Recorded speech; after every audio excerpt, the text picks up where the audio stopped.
টাকির বিসর্জনে এবার থাকছে চমক। বুধনের আগেই টাকিতে বিসর্জনের যে প্রস্তুতি বৈঠক হয় তাতেই সিদ্ধান্ত নেওয়া হয়েছে চমকের। টাকির মালপোয়া, ফুলের তোড়া ও আলিঙ্গন তথা ভ্রাতৃত্ববোধের বিনিময়ের মধ্যে দিয়ে ফ্ল্যাগ মিটিং শুরু হয় টাকির ইছামতি নদীবক্ষে। ঐতিহ্যবাহী টাকির ইছামতি নদীবক্ষে দুই বাংলার প্রতিমা নিরঞ্জন সম্প্রীতির সংস্কৃতি বহন করে চলেছে বছরের পর বছর ধরে। ইছামতি নদীর বিসর্জন দেখতে রাজ্য ছাড়িয়ে ভিন রাজ্যে এমনকি বিদেশি বহু পর্যটকদের ঢল নামে নদীর পাড়ে। তবে বিগত বেশ কয়েক বছর ধরে টাকির বিসর্জনের জল্লু সারিয়েছিল। এবার তার কিছুটা পুনরুদ্ধারের চেষ্টা হয়েছে। বসিরহাট মহকুমা টাকি পুরসভা দুই বাংলার বিসর্জন ঘিরে ভারত ও বাংলাদেশ সীমান্তরক্ষীদের মধ্যে একটি ফ্ল্যাগ মিটিং হয় মঙ্গলবার। সেই বৈঠকে উপস্থিত ছিলেন এসডিপিও হাসনাবাদ মোহাম্মদ ওমর আলী মোল্লা, আইসি গোপাল বিশ্বাস, টাকি পৌরসভার chairman Somnath Mukhopadhyay, vice chairman Faruk Gazi, টাকির 85 নম্বর ব্যাটালিয়নের অ্যাসিস্ট্যান্ট কমান্ড্যান্ট বিনোদ কুমারের নেতৃত্বে বিএসএফ আধিকারিকরা। ওপার বাংলা থেকে এসেছিলেন 7 জনের বর্ডার গার্ড বাংলাদেশের আধিকারিকরা।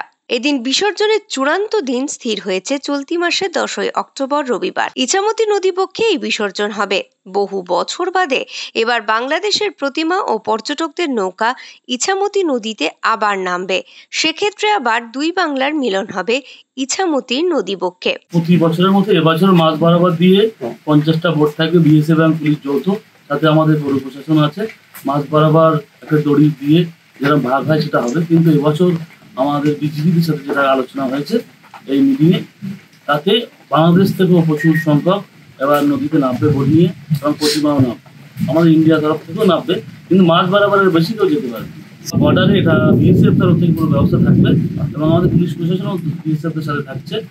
আর আমরা পৌরসভার তরফ থেকে চেষ্টা করবো সাইডে ব্যারিকেডটা দেওয়া, এবং উপরে আমাদের তরফ থেকে কিছু ভলেন্টিয়ার নিযুক্ত করা, যেন কোনো সমস্যা না হয়, কোনো অপ্রীতিকর ঘটনা যেন না ঘটে, সেই চেষ্টা আমরা সবসময় করছি। এর মধ্যে আমাদের গত 3 তারিখে একটা মিটিং আছে, সেখানে আমাদের ঠিক হবে কী কীভাবে আমরা চলবো এবং কী কী করবো। দুই দেশের সীমান্তরক্ষী বাহিনীদের দেশের নিরাপত্তার স্বার্থে নদীর মাঝ বরাবর দড়ি দিয়ে লঞ্চ লাগিয়ে অস্থায়ী বর্ডার তৈরি করবে প্রতি বছরের মতো। কেউ কারোর অস্থায়ী সীমান্ত অতিক্রম করবে না, কিন্তু দুই বাংলার প্রতিমা বিসর্জন হবে। সম্প্রতি বাংলাদেশে হাসিনা সরকারের পতনের পর সীমান্ত সুরক্ষায় কড়া নিরাপত্তার মধ্যে দিয়ে দুই দেশের নিরাপত্তা সুরক্ষা একেবারে কঠোর থেকে কঠোরতম করা হবে, যাতে কোনো অপ্রীতিকর ঘটনা না ঘটে। ড্রোন, বাইনোকুলার ও সিসিটিভি ক্যামেরার মধ্যে দিয়ে সীমান্ত সুরক্ষা নজর রাখবে বিএসএফ এর পক্ষ থেকে। কোনো রকমভাবে নিয়মের ব্যতিক্রম যাতে না ঘটে তার সব রকম ব্যবস্থা নিয়েছে ভারতীয় সীমান্তরক্ষী বাহিনী। ভারত বাংলাদেশের সীমান্তে এই আমাদের ইছামতি নদীর উপর প্রত্যেক বছর আমাদের মা দুর্গার বিসর্জনের যে উৎসব হয়, সেটা চিরাচরিত রীতি মেনে আমাদের কাছে একটা ঐতিহ্য, বাংলার ঐতিহ্য, ভারতের ঐতিহ্য। তো আমাদের এই পরিবর্তিত পরিবেশে আজকে আমাদের বিএসএফের সাথে ভিডিআরের মিটিং ছিল।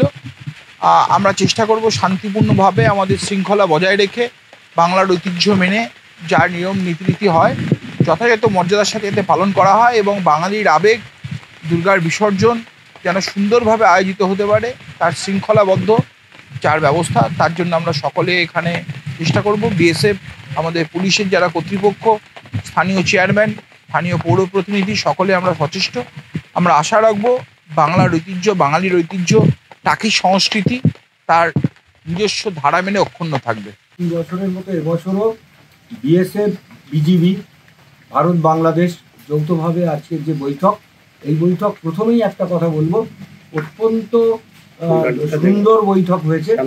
এবং আমি আমার ভাইস চেয়ারম্যান, হাসনাবাদ থানা, এসডিপিও সাহেব, বিএসএফের পক্ষ থেকে, বিডিও সাহেবের পক্ষ থেকে, আমাদের সমস্ত প্রশাসনের পক্ষ থেকে আমরা বাংলাদেশ বর্ডার গার্ডের যারা এসেছিলেন তাদেরকে মিষ্টি, ফল, ফুল দিয়ে স্বাগত জানিয়ে তাদের সাথে খুব সৌভ্রাতৃত্বপূর্ণ একটা আলোচনা হয়েছে।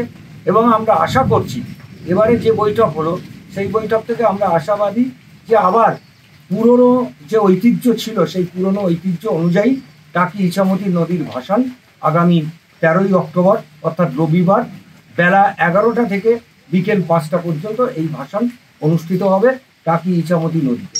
টাকির ইছামতি নদীর বিসর্জন দেখতে দেশ বিদেশের বহু পর্যটকরা পুজোর বেশ কিছুদিন আগে থেকেই টাকির হোটেলগুলোতে ভিড় জমান। বুকিং আগেই শেষ হয়েছে। এবার বাড়তি চমক থাকায় মানুষের মধ্যে উন্মাদনাও বেশি। সেক্ষেত্রে বিসর্জনের পুরনো ঐতিহ্যের কিছুটা হলেও ফিরবে বলে অনুমান করছে সকলে। Bureau report, digital news Bangla.